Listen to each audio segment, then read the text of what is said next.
Hey guys, so in this video I'm going to be going over the 16-inch MacBook Pro, my personal review on it. I've had it for around 6 months now. I got it in early January, and I'm going to be going over a little bit of everything. I'm going to be going over as a student, would I recommend this?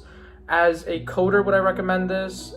For video editing, and just a wide range of things, and a little bit of tips if you are thinking of getting one, and if you already have one. I'm just going to go over a wide variety of things, so I hope you guys enjoy this video. So the first thing that has to be mentioned is the age-old question of Windows versus Mac OS. And what I would say about that is that Mac OS, for the average student, for any work-related stuff like coding, editing, is always just going to be better.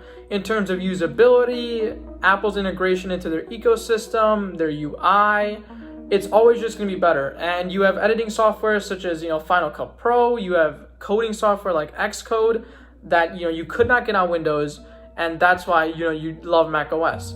The other thing that a lot of people are going to tell you as Mac users is that they just love the layout, they love the simplicity as compared to Windows, and that they would never use Windows over just Mac. And I'm not as much of a stickler on that, because I still think Windows is good for its things, and I think the best thing that you'd ever want to get a Windows computer for, in my opinion, would be for gaming. Windows is obviously, without a doubt, optimized for gaming, and no one is going to tell you to get a Mac PC to play games. That's just not how it works. And if you're a gamer, yes, definitely get a Windows computer. But if you're any person like me whose sole intention of getting this computer was maybe side gaming, but definitely not the main objective, was just to do work, use it as a college tool, just a lot of work related stuff, then yes, you're gonna love Mac OS. So now to get into the actual review, I'm gonna put the specs of my computer that I personally have on the screen, and it's the base model. And personally speaking, if I'm getting this computer again, just get the base model. It's perfect. I love it for everything that I do. I love it for coding. It's perfectly fine, runs processes completely nicely. If you're an editor, this is also perfect. Just really for music makers, I've talked to a lot of people who make music on this computer, my personal model. I have some friends who do that. They say they love it. So I really just have no complaints for this computer. When Apple switched their computers from the 15-inch to the 16-inch, and then I think they did that with they also made the same changes on the 13-inch. They're slowly getting rid of all the butterfly keyboards that had all their dirt problems and the functionality problems back to their scissor switches, which is absolutely great. I love the scissor switch. On the 16-inch especially, they've changed the speakers, and they've added some stuff for the bass and stuff, and they get really loud. These speakers are really, really good. Even as like a professional music level, like these are really good speakers. Their Facetime camera is still pretty poor. I think it's still 720p, which I mean in 2020 is still pretty bad. They said on the 16-inch that they changed some of the cooling underneath, but I don't think it's made that much of a difference. Trackpad is ginormous, and I think all Macs have done that. It's still one of the best trackpads in the world. The display is great, and just everything about this computer is great. People get new Mac computers.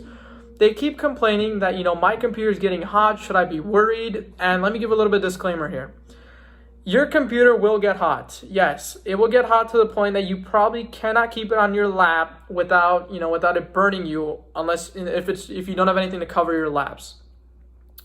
With that being said, is it hurting the computer? No. I did some research, I did some tests, I ran some thermal tests, and I basically saw that it was running around 70 degrees Celsius, which to me at least, when I first saw it and when I first touched it, it felt like, I mean, it must have been probably 70, but I thought it was like 130 or something. I thought it was burning me.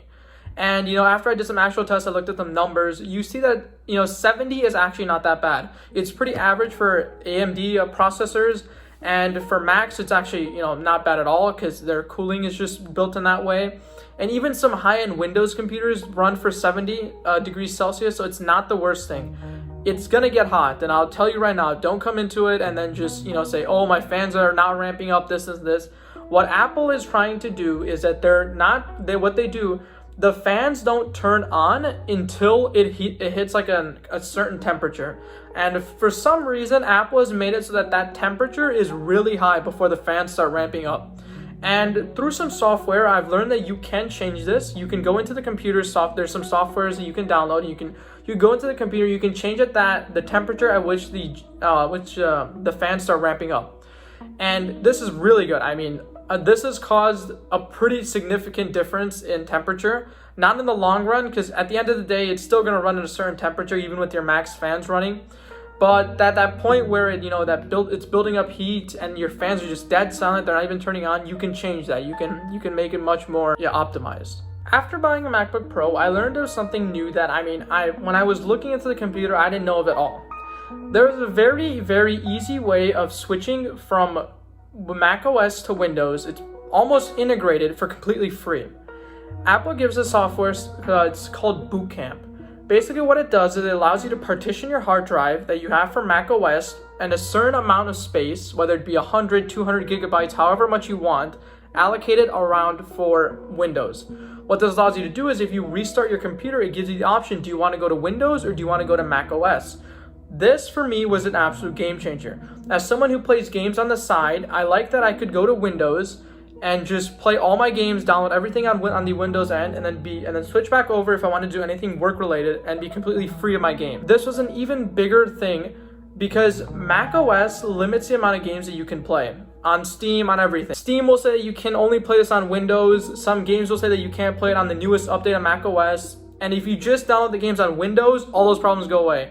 You can play literally any game as long as your computer has the performance for it, and there's nothing with software locks that you would regularly have on Mac OS.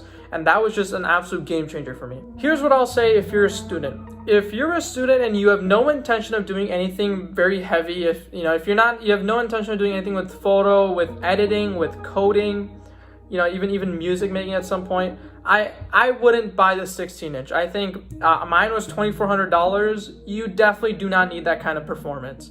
I think even for most coders, you probably don't need that type of performance. You could be completely fine with the regular, I think it's 1300 MacBook Pro. And I think that's what the average person should be buying. I hope you guys enjoyed this video and learned something new. And if you did, make sure to leave a like and comment down below. And don't forget to subscribe. And I will see you guys in the next video.